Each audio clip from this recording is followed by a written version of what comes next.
Hello. हाँ बहन जी, आदर बहन जी। हाँ भाई, वो आए नहीं। बहन जी वो कह रहे हैं आ रहे हैं, मैं छोटा आ जाऊँ तो मैं लेकर के आ जाऊँ। नहीं, चलो आप आ जाओ, आप तो आ जाओ। तो बहन जी आज आने दीजिए, फिर ज्यादा अच्छा रहता है, फिर वो चले जाएंगे। पता नहीं कितने बजे आएंगे हैं? बहन जी अब मजबूरी है वो। मुझे बात करनी है, आप आ जाओ। अब बहन जी मैं बहुत टार्चर हो चुका हूँ, आपने आनंद भैया ने और मिश्रा जी ने बहुत टार्चर किया बहन जी, मैं डरता हूँ आपसे। चंद्रशेखर के साथ चले गए नसीमुद्दीन सिद्दीकी और कद्दावर नेता चंद्रशेखर का कद बढ़ाते नजर आ रहे हैं। ये हेडलाइन बनाई हुई है चैनलों ने कि देखिए नसीमुद्दीन सिद्दीकी जो कद्दावर नेता है वो चंद्रशेखर आजाद का कद बढ़ाते हुए नजर आ रहे हैं और अब उनका आजाद समाज पार्टी में जाना तय माना जा रहा है।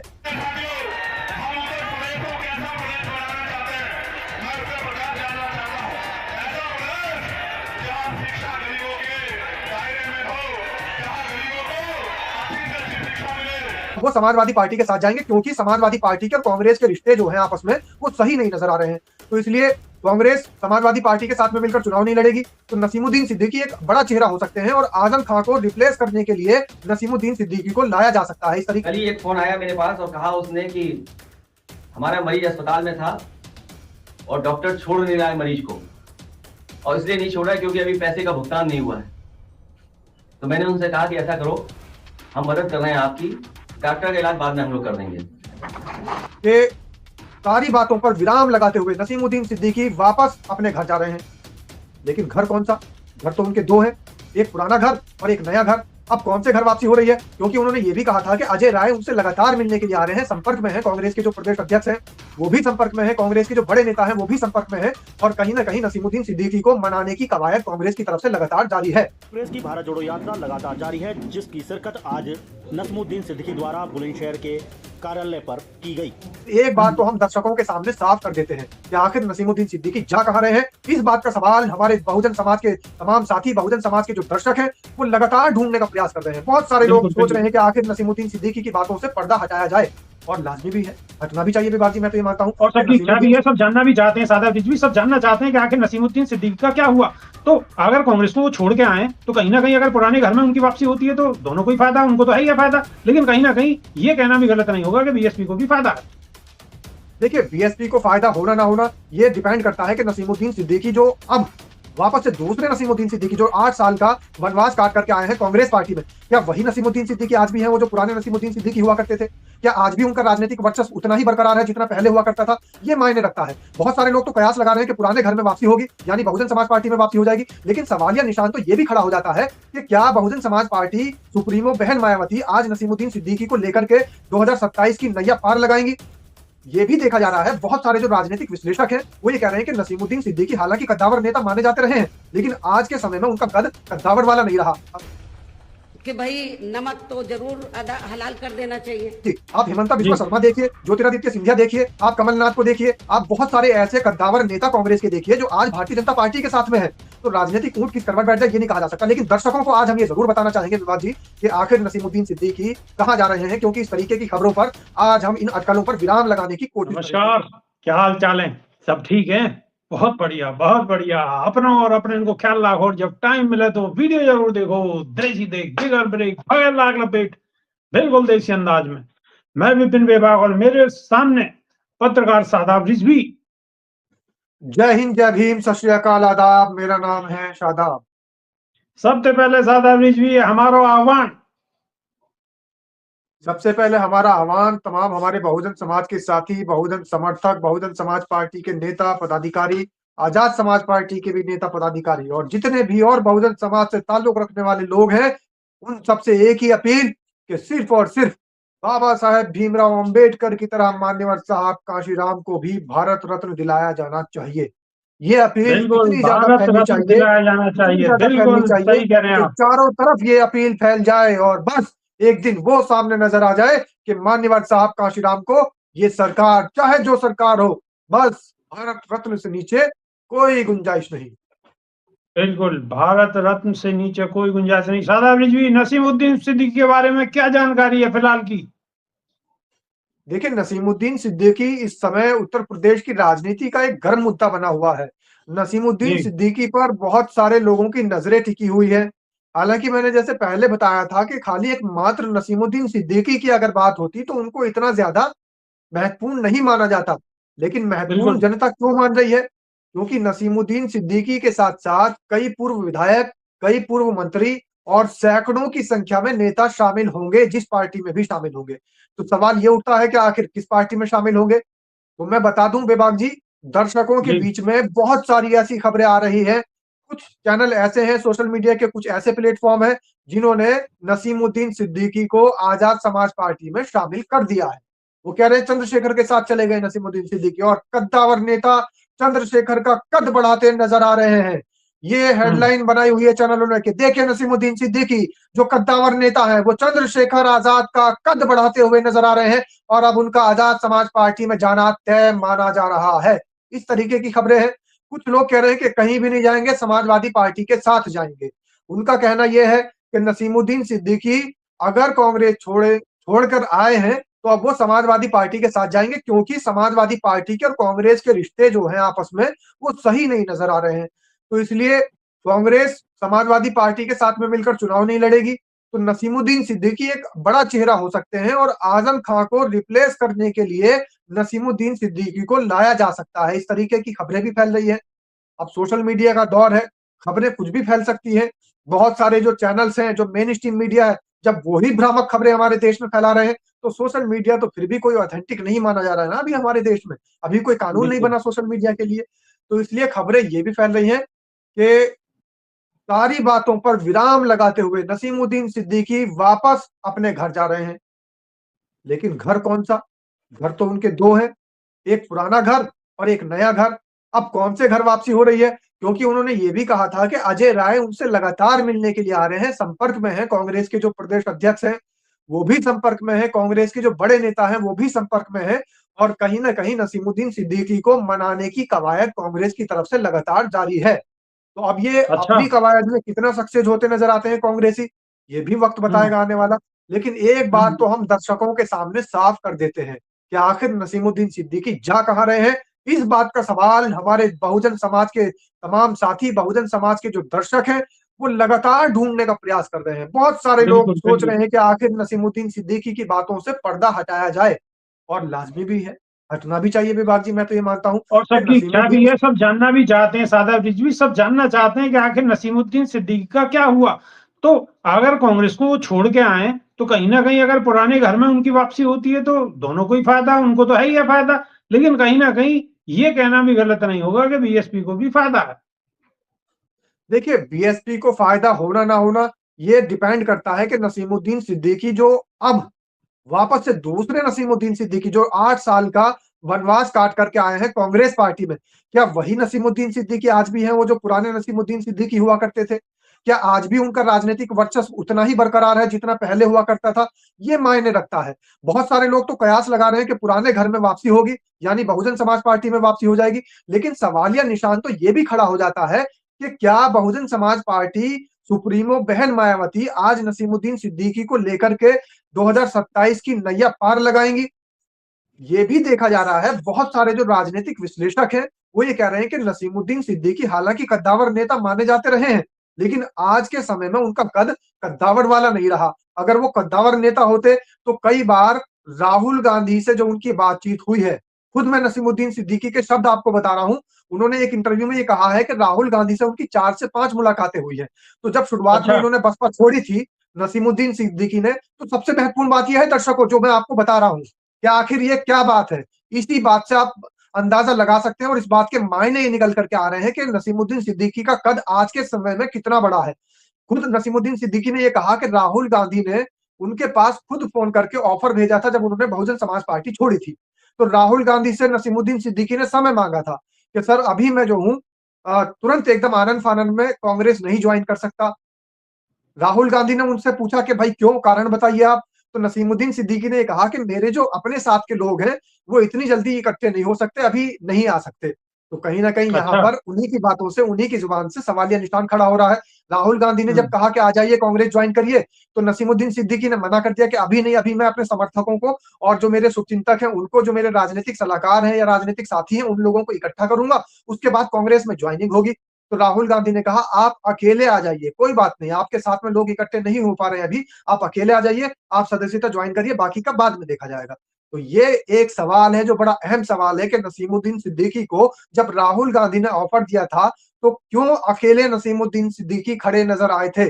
बसपा अगर उन्होंने छोड़ी थी, और आज जो वो दावा कर रहे हैं नसीमुद्दीन सिद्दीकी के, उनके पीछे एक बड़ा लामो लश्कर है, कई पूर्व मंत्री है, 2 दर्जन से ज्यादा विधायक हैं, बहुत सारे यानी सैकड़ों की संख्या में जो है नेता है कांग्रेस के, कांग्रेस से छोड़ करके वो इनके साथ में पार्टी से रिजाइन दे करके आ गए हैं। तो ये नेता, ये पूर्व विधायक, ये सारे मंत्री उस समय क्यों नहीं नजर आए थे जब नसीमुद्दीन सिद्दीकी को राहुल गांधी ने सदस्यता ग्रहण करने के लिए बुलाया था?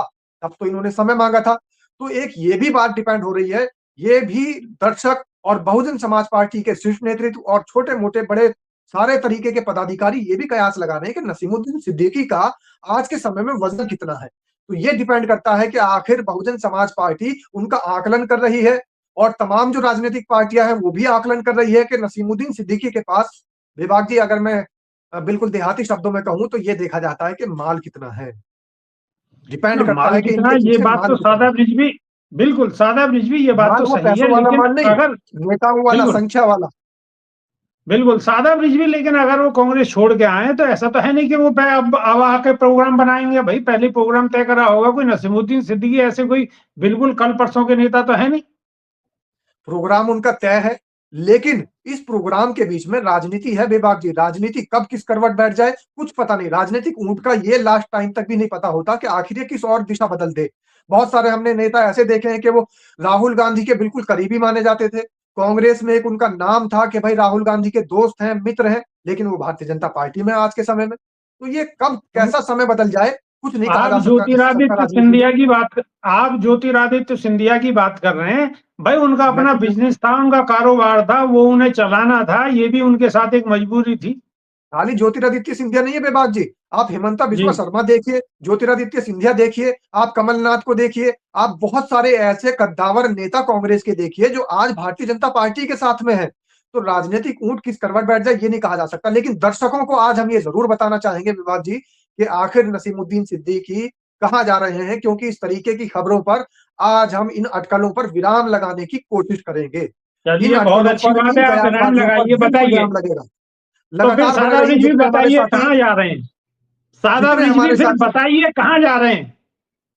बिल्कुल सुन रहा हूं मैं आपकी बात, आवाज आ गई मुझे आपकी। जितने हमारे साथी और दर्शक हमारी वीडियो देख रहे हैं, मैं उनके लिए कहना चाहता हूं कि आज आप वीडियो में लास्ट तक बने रहिए, क्योंकि मैं ऐसा खुलासा करने वाला हूं आज आपके बीच कि ये जो अटकलें हैं, कयासबाजियां हैं, और जिस तरीके से राजनीतिक सरगर्मियां उफान पर हैं, इन सब पर विराम लग जाएगा। और विराम कैसे लगेगा? बिल्कुल विराम मेरी बातों से लगने वाला है, क्योंकि विश्लेषण बहुत ज्यादा सारा है। बहुत सारे नसीमुद्दीन सिद्दीकी के जो करीबी नेता हैं उनसे भी बातचीत हुई है, और तमाम राजनीतिक विश्लेषकों से विश्लेषण लेकर के आज हम यहाँ पर इस मंच पर आपके साथ ये बात साझा करने के लिए आए हैं, ताकि हमारे दर्शकों को, हमारे तमाम समर्थकों को, हमारे समाज के साथियों को इस बात का जवाब मिल जाए कि आखिर नसीमुद्दीन सिद्दीकी जाएंगे कहाँ।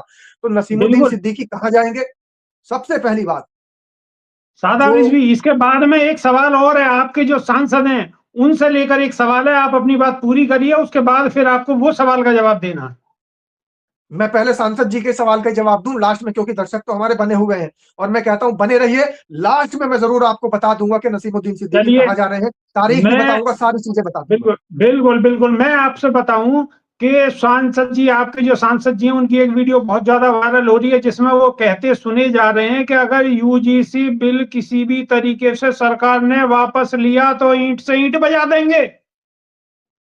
देखिए, सांसद चंद्रशेखर आजाद ही नहीं बल्कि पूरा विपक्ष और इस देश की तमाम विपक्षी पार्टियां एकजुट हो गई हैं, और वो ये कह रही हैं कि इस तरीके का बिल वापस नहीं होना चाहिए। और पहली बार ऐसा मामला सामने आ रहा है कि सरकार के गले की फांस यूजीसी बिल बन चुका है। ना तो निगलते बन रहा है, ना उगलते बन रहा है, बस बीच में अटका हुआ है सरकार के। आखिर उगले लेकिन या निगले, आखिर करें तो करें लेकिन क्या? लेकिन सादा ब्रिज भी, बसपा सुप्रीमो बहन मायावती की इस पर अभी तक कोई प्रतिक्रिया नहीं आई है, और चंद्रशेखर आजाद इस पर अपनी पूरी राजनीति सेकने की कोशिश कर रहे हैं। देखिए, यहां पर यह समझना बड़ा जरूरी होगा, हमारे जो दर्शक हैं बहुजन समाज से आते हैं, तो बहुजन समाज में इस समय दो धड़े हैं। एक तरफ आजाद समाज पार्टी है, दूसरी तरफ बहुजन समाज पार्टी है। तो दोनों धड़ों को मैं बड़ी आसानी से ये समझा देता हूं कि यूजीसी बिल पर बसपा सुप्रीमो बहन मायावती क्यों नहीं बोल रही है और चंद्रशेखर आजाद क्यों बोल रहे हैं। दोनों की राजनीति बिल्कुल अलग अलग है। चंद्रशेखर की राजनीति जो है वो भावनात्मक राजनीति मानी जाती है और आक्रामक शैली की राजनीति मानी जाती है, जबकि बहुजन समाज पार्टी की और बसपा सुप्रीमो बहन मायावती की जो राजनीति है वो राजनीति हमेशा अनुभव की राजनीति मानी जाती है और शांत स्वभाव से ही वो वार करती है हमेशा। ये कोई नया नहीं है, दर्शक पहले से ही जानते हैं कि बहुजन समाज पार्टी की सुप्रीमो बहन मायावती हमेशा से बहुत सोच समझ करके कदम उठाती है, बड़े उनके सोचे समझे और साधे हुए निशाने होते हैं। और जो आजाद समाज पार्टी यानी भीम आर्मी के संस्थापक हैं, जो चंद्रशेखर आजाद है हमारे माननीय सांसद जी, तो वो माननीय सांसद हमेशा आक्रामक रवैया अख्तियार करते नजर आते हैं। आपने शुरू से लेकर के आखिर तक देखा होगा उनकी राजनीति की जो नींव है, उनकी राजनीति की जो बुनियाद है, वो ही आक्रामकता पर रखी हुई है। उनका नारा ही आक्रामक। जय भीम तो बहुजन समाज पार्टी में भी था, लेकिन जय भीम आजाद समाज पार्टी में भी है, लेकिन यहाँ पर वो वाला जय भीम बदल करके जय जय जय जय जय भीम ये हो चुका है, और उधर जो आप देखेंगे तो जय भीम हो चुका है। तो दोनों की शैली के अंदर अंतर है। इसलिए बहुजन समाज पार्टी सुप्रीमो अगर नहीं बोल रही है तो ये मत सोचिएगा कि वो यूजीसी बिल का पक्ष नहीं कर रही है, समर्थन नहीं कर रही है या यूजीसी बिल का विरोध कर रही है, ऐसा कुछ नहीं है। खुद मैं आपको बता रहा हूं कि बसपा सुप्रीमो बहन मायावती चिंतन मनन करने के बाद में, बहुत सोच समझने के बाद में, सारे कार्यकर्ताओं पदाधिकारियों से यहाँ तक कि अपने समाज के साथ में बैठ करके उनके साथ में सलाह मशवरा करने के बाद भी कोई निर्णय लेती है। यहाँ की जहां जिनकी आप बात कर रहे हैं हमारे माननीय सांसद चंद्रशेखर आजाद की, वो नहीं सोचते समझते हैं, उनको जो करना होता है कर गुजरते हैं, बाद में अंजाम क्या हो बाद में देखा जाएगा। बिल्कुल बिल्कुल ठीक है। सादाब रिजवी, आप नसीमुद्दीन सिद्दीकी के बारे में जो बता रहे थे उसे कंटिन्यू करिए। हाँ, बात आ जाती है नसीमुद्दीन सिद्दीकी को लेकर के।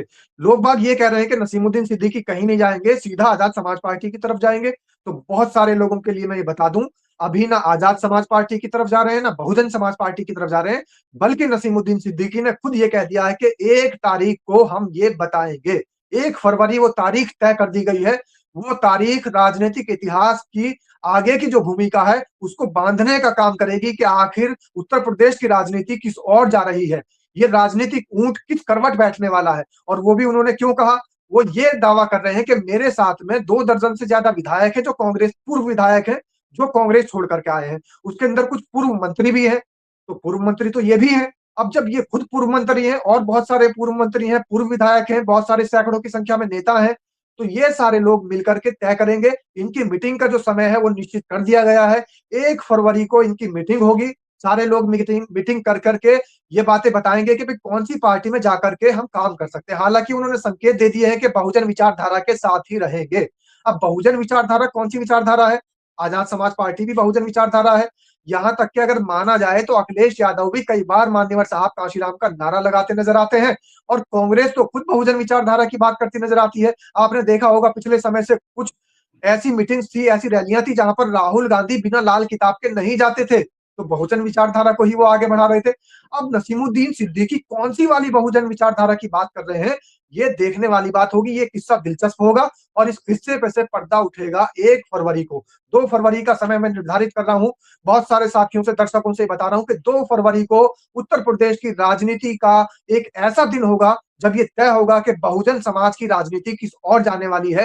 हालांकि नसीमुद्दीन सिद्दीकी को लेकर बहुत सारी कयासबाजियां, बहुत सारी अटकलें, बहुत सारी राजनीतिक बातें चल रही हैं। सोशल मीडिया पर बहुत सारे र्यूमर्स भी फैलाए जा रहे हैं। तमाम ऐसे गोदी मीडिया के, मेन स्ट्रीम मीडिया के चैनल तो यहाँ तक कह रहे हैं कि भारतीय जनता पार्टी ज्वाइन कर लेंगे। हालांकि उन्होंने बिल्कुल मना कर दिया कि नहीं, भारतीय जनता पार्टी से मिलने का हमारा कहीं से कहीं तक भी कोई विचार नहीं है। सीधी तौर पर मैं आपको सादाब रिजवी फिर बस एक ही जगह बचती है, अगर असलियत में कहीं बहुजन विचारधारा है तो वो बीएसपी है, सिर्फ बीएसपी है। लेकिन बीएसपी को लेकर के नसीमुद्दीन सिद्दीकी का जो पर्सनली व्यक्तिगत जो मानना है वो ये है कि बसपा सुप्रीमो बहन मायावती उनको माफ नहीं करेंगी। हालांकि उनके दिल में पूरे तरीके से ये है कि मैं बसपा में आज ज्वाइन हो जाऊं। अगर बसपा की तरफ से उनको ऑफर मिल जाता तो तुरंत तत्काल वो ज्वाइन कर लेते, लेकिन बसपा की तरफ से अभी कोई उनको ऑफर नहीं मिला है। तो वो ये भी देख रहे हैं कि अगर मैं गया और माफी मांग करके, रो गिड़गिड़ा करके अगर बसपा ज्वाइन कर ली तो कहीं ऐसा ना हो कि उनका राजनीतिक कद घट जाए। उनको अपना राजनीतिक वर्चस्व भी बनाकर रखना है। अगर बसपा में वो इस तरीके से चले जाते हैं, रो करके, माफी मांग करके, गिड़गिड़ा करके बसपा ज्वाइन कर लेते हैं, तो कहीं ना कहीं उनके कद पर भी प्रभाव पड़ेगा और फिर वो पहले लेकिन वाले जैसे बसपा में नेता थे वैसे नेता नजर नहीं आएंगे, उनके ऊपर लेकिन दबाव होगा। सादाब रिजवी अगर बीएसपी में जाना है तो माफी तो मांगनी पड़ेगी, क्योंकि एंट्री ही तभी होगी।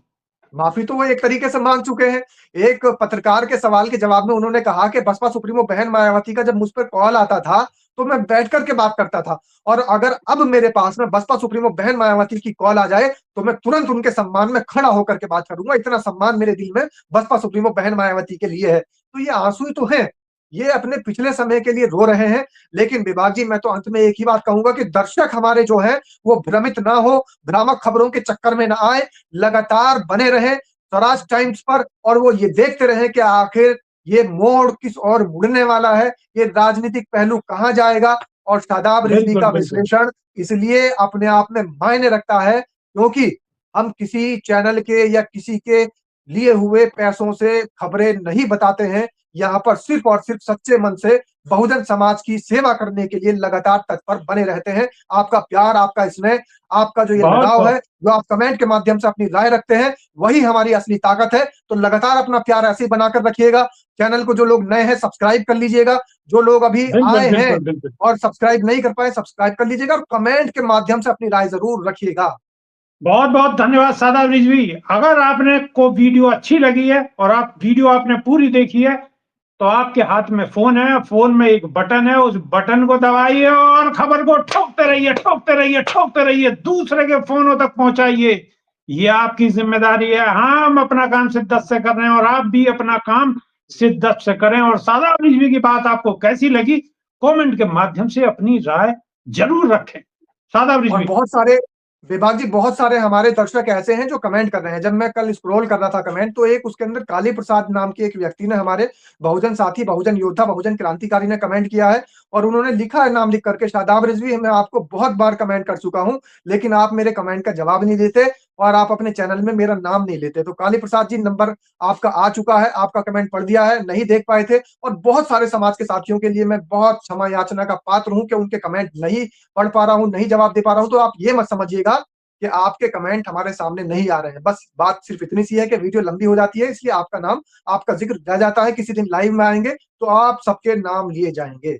बहुत बहुत धन्यवाद। बहुत धन्यवाद। जय संविधान, नमो बुद्धाय। नमस्कार।